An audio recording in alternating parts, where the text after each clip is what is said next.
बिस्मिल्लाहिर्रहमानिर्रहीम। अस्सलाम वालेकुम व्यूवर्स, आप देख रहे हैं डाइनिंग और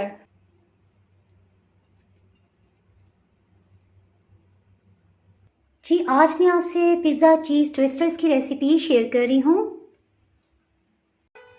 अगर मेरी वीडियोस अच्छी लगी तो लाल सब्सक्राइब को क्लिक कर दें। साथ में ये जो बेल का आइकॉन है इसको क्लिक कर दें। इसको क्लिक करने से आपको मेरी हर नई वीडियो का नोटिफिकेशन सबसे पहले फ्री में मिलेगा। बिस्मिल्लाहिर्रहमानिर्रहीम की रेसिपी को स्टार्ट करते हैं।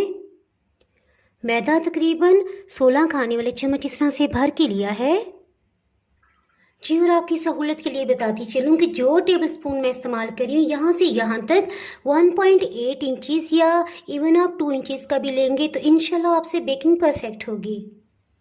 इसमें इंस्टेंट ईस्ट जो है ये 2 चाय की चम्मच हम शामिल करेंगे।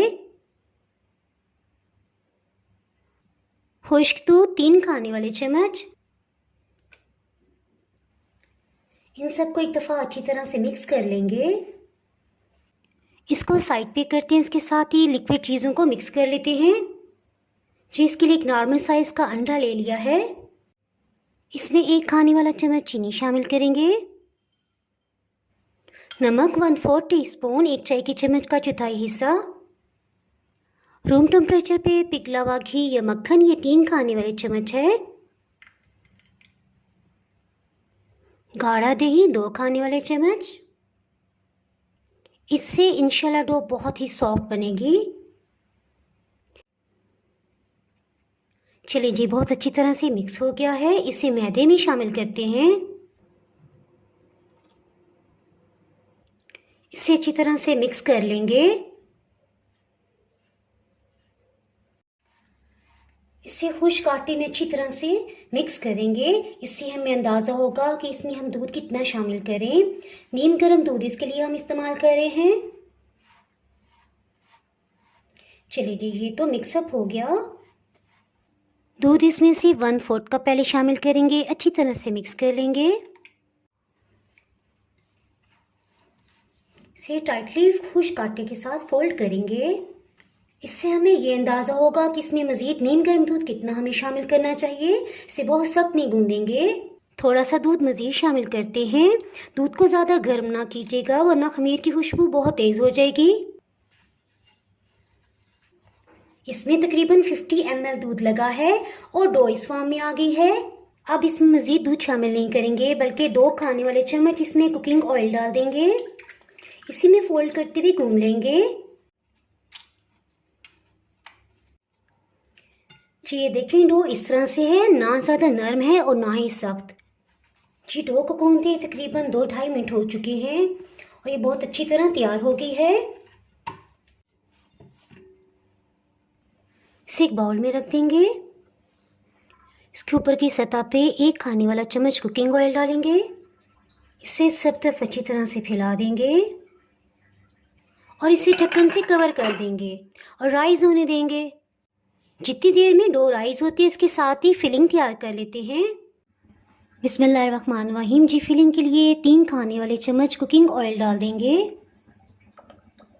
लहसुन को चॉप कर लिया है, ये तकरीबन 1 टेबलस्पून की मिकदार में है। इसे डाल देंगे। हीट को मीडियम लो रखेंगे। इसे सुनहरा होने तक फ्राई कर लेंगे। इससे इसकी मखसूस स्मेल होती है वो ख़त्म हो जाएगी। लहसुन पे लाइट गोल्डन कलर आ रहा है। इसके साथ ही इसमें चिकन शामिल करेंगे। ये कीमे की फॉर्म में है 250 ग्राम। अगर आपके पास कीमा ना हो तो चिकन की बोटी भी आप इस्तेमाल कर सकते हैं। बाद में उसे मैश कर लीजिएगा। इसे अच्छी तरह से भून लेंगे। हीट को मीडियम लो ही रखेंगे। इसमें साथ साथ चम्मच चलाते जाएंगे और साथ ही कुछ मसालों को फ्रेश ग्राइंड करते हैं ताकि इसका टेस्ट दुबाला हो जाए। ये देखिए ऐसा ऐसा चिकन ने अपना पानी रिलीज़ कर दिया है। 2 लौंग के पीसीस, 1 चाय की चम्मच भर के काली मिर्च ली है, आधी चाय की चम्मच से थोड़ा सा कम सफ़ेद ज़ीरा। से ग्राइंड कर लेंगे। इसके साथ ही चिकन को देख लेते हैं। इसमें मसाले को शामिल कर देंगे। आधी चाय की चम्मच नमक, आधी चाय की चम्मच से थोड़ा सा ज़्यादा लाल मिर्च पाउडर, अगर आप स्पाइसी ज़्यादा पसंद करते हैं तो 1 चाय की चम्मच भी लाल मिर्च पाउडर शामिल कर सकते हैं। 1 चाय की चम्मच इसमें हरी मिर्च शामिल करेंगे, ये बड़ी कटी हुई है। ऑरिगेनो आधी चाय की चम्मच। अगर आपके पास मिक्स हर्ब हो तो आप वो भी शामिल कर सकते हैं। पेपरिका पाउडर 1 चाय की चम्मच, ये रंग अच्छा करने के लिए है, जायके में तेज़ नहीं होती। इन सबको अच्छी तरह से भून लेंगे। देखिए चिकन का पानी ख़त्म हो गया है। 1 कप पानी थोड़ी थोड़ी मिकदार में शामिल करेंगे, इससे भूनते जाएंगे। इसी तरह पानी का छींटा लगाते जाएंगे, इससे चिकन की एक मखसूस स्मेल होती है वो ख़त्म हो जाएगी और बहुत ही ज़बरदस्त इसमें टेस्ट डेवलप होगा।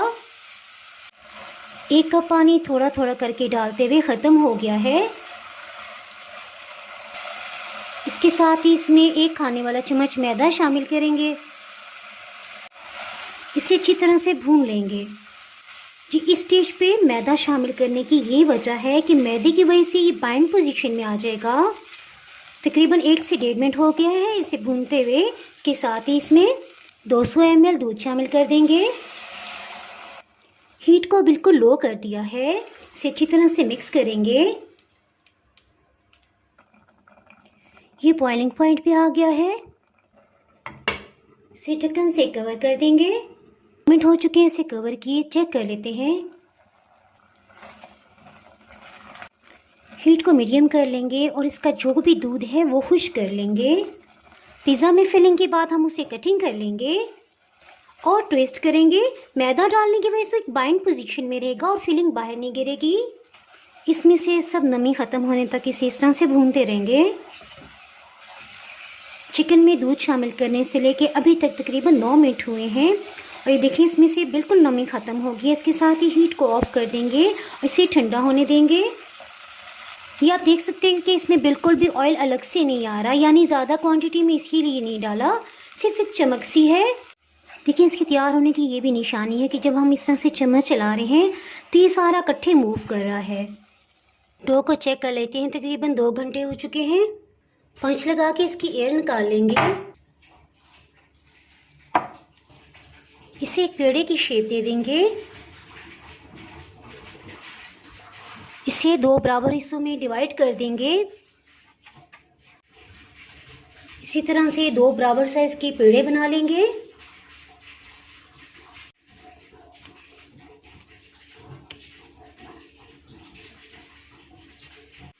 इस पर किसी किस्म का मैदा डस्ट नहीं करेंगे।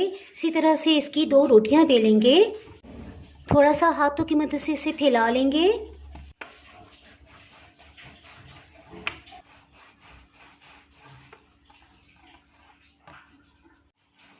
इसके अंदर जो चिकनाई है उसी के साथ ये बहुत अच्छी तरह से बेली जाएगी।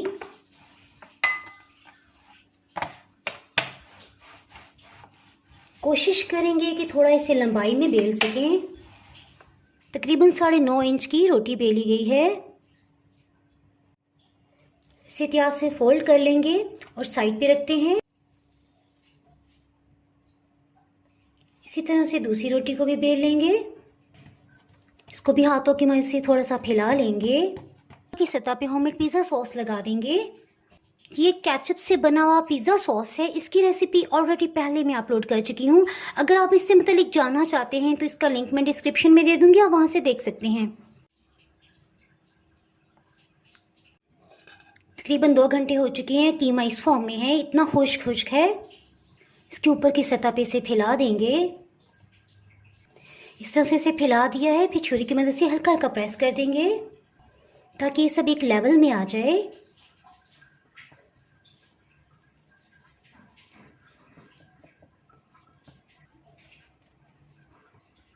ये काम हम स्पीडली करेंगे क्योंकि रोटी दोबारा से राइस होने लग जाएगी।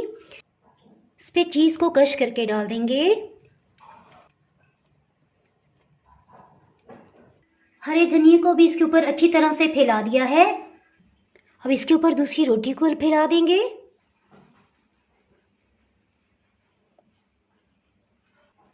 थोड़ा सा खींचते हुए इसके बराबर की सतह पे ले आएंगे क्योंकि इसमें खमीर डला हुआ है तो ये थोड़ी सिकुड़ जाती है। दोबारा से इसको इसके बराबर कर देंगे। सब तरफ से फैलाने के बाद थोड़ा सा हाथ से इस तरह से प्रेस कर देंगे। ताकि इसमें से एयर निकल जाए। देखिए इसको थोड़ा सा कटिंग करके हम उठा रहे हैं, फिर से कटिंग कर रहे हैं। इस तरह स्मूथली कटिंग हो रहा है। इसके भी सेंटर में इस तरह से स्टिक को रखेंगे, प्रेस करेंगे, प्रेस करके इस तरह से उठा लेंगे। इस तरह से हाथ में पकड़ के इसको ट्विस्ट कर लेंगे। ये बहुत आसान तरीका है। दोनों तरफ से कर लेंगे। ये देखिए कितने अच्छे इसके ऊपर बाल आ गए हैं। इसी तरह से बाकी सब स्ट्रिप्स को कटिंग कर लेंगे। देखिए सेंटर से ये बहुत चौड़ा है, तो अब हम इसे सेंटर से 2 हिस्सों में डिवाइड कर देंगे। अभी लेंथ वाइज कटिंग कर रहे हैं, फिर दरमियान से कट लगाएंगे।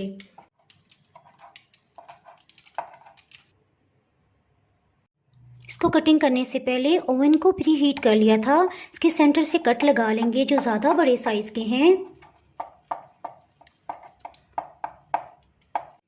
एक अंडे को तोड़ लिया, इसमें से जर्दी को अलग कर लेंगे, इसे इसमें डाल देंगे। इसी तरह से शाशलिक स्टिक को इसके सेंटर में रख के प्रेस करेंगे। इसे इस तरह से उठाएंगे, इस तरह से इसके ऊपर बल दे देंगे, ट्विस्ट कर देंगे।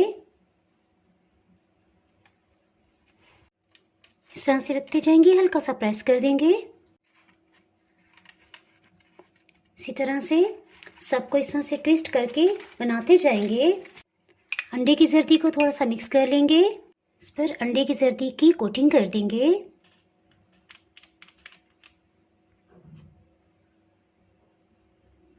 ये तकरीबन 16 टेबलस्पून से ढेर सारे पिज़्ज़ा ट्विस्टर्स बन गए हैं। ये देखिए अभी ये भी बनाने रहते हैं। इसी तरह ये भी ढेर सारे बना के रखे हुए हैं। इसको इस तरह से मज़ीद ट्विस्ट करें और इस तरह से इसे राउंड शेप दे देंगे। थोड़ा सा यहाँ से प्रेस कर देंगे। इन्हें मैं इलेक्ट्रिक ओवन में 180 डिग्री सेंटीग्रेड पे बेक कर रही हूँ। कुछ ट्विस्टर्स को हम ओवन के बगैर पैन में बेक करेंगे। इस तरह से एक कढ़ाई के सेंटर में एक छोटे बाउल में पानी डाल के रखा है। इसके ऊपर एक स्टैंड को रख देंगे, इसे प्री हीट होने देंगे। पानी रखने की ये वजह है कि पानी जब गर्म होगा इससे स्टीम बनेगी। हीट के साथ जब स्टीम भी मिलेगी ट्विस्टर्स को तो वो बहुत ही सॉफ्ट और मॉइस्ट बनेंगे। ये देखें बाउल में पानी बॉइलिंग पॉइंट पे आ गया है। इसका मतलब है कि पैन का टेम्परेचर बेकिंग के लिए परफेक्ट तैयार है। इस तरह से 2 पिज़्ज़ा ट्विस्टर्स रख दिए, इसके सेंटर में राउंड वाले को रख देंगे। अंडे की जर्दी का ब्रश कर लेंगे ताकि इस पर भी बहुत अच्छे से कलर आए। इसे ढक्कन से कवर कर देंगे। इसके अंदर स्टीम बहुत अच्छी से बनती है। ढक्कन में जो सुराख है उसको इस तरह से एल्युमिनियम फॉइल को थोड़ा सा फोल्ड कर लिया है। इस तरह से इसको बंद कर देंगे। जी ट्विस्टर्स तकरीबन 40 मिनट के अंदर ओवन में बेक हो गए हैं। इसी तरह से राउंड शेप का भी एक ट्विस्टर बना लिया था, ये भी ओवन में बना है। इन्हें रैक पे नहीं रखेंगे बल्कि इन्हें हॉट पॉट में रख देंगे। जो पैन में हम बेक कर रहे थे इनको भी चेक कर लेते हैं। अल्हम्दुलिल्लाह देखिए कितना खूबसूरत गोल्डन कलर आया है। अल्हम्दुलिल्लाह ये देखिए कितना सॉफ्ट है। इसे भी हम हॉट पॉट में रख देंगे। इस तरह सब ट्विस्टर्स को हॉट पॉट में रख दिया है। इसके साथ इसे ढक्कन से कवर कर देंगे। इसी तरह ये जो ट्विस्टर्स हैं इन्हें मैं ओवन में बेक कर लूँगी। जी अल्हम्दुलिल्लाह ट्विस्टर्स का सेकंड बैच भी बेक हो गया है। ये कलर देखें इसका बैक साइड से भी, ये बहुत गर्म है। इन्हें भी हॉट पॉट में रख देंगे। इन्हें भी कवर करके रख देंगे। जी अल्हम्दुलिल्लाह बहुत ही टेस्टी चीज़ ट्विस्टर्स तैयार हैं। देखिए राउंड शेप में इस तरह से 3 बनाए हैं, एक ये सेंटर में है और 2 ये छोटे। ये तो आपने देखा था ना, मैंने पैन में बेक किया है। मैं आपको तोड़ के दिखाती हूँ। देखिए कितना सॉफ्ट है।